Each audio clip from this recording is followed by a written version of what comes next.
Hey guys, ఈ వీడియోలో అయితే మా నాన్నమ్మ గార్డెన్ ఎక్స్ప్లోర్ చేస్తా, చూసేయండి. ఇంకా ఈ గార్డెన్లో అయితే చాలా varieties of plants and trees ఉంటాయి అన్నమాట.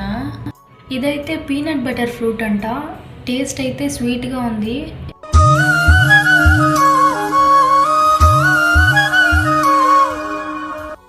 ఇదైతే స్వీట్ లైమ్.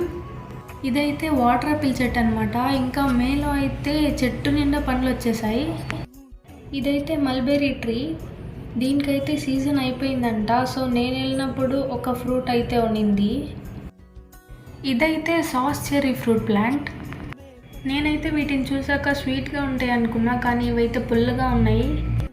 మలేషియాలో పండే మలై యాపిల్స్ కూడా ఇక్కడ పండించేస్తున్నారు.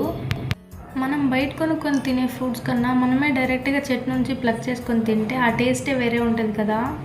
నెక్స్ట్ పార్ట్లో ఇంకా చాలా వెరైటీస్ అండ్ రేర్ ప్లాంట్స్ కూడా చూపిస్తా. సబ్స్క్రైబ్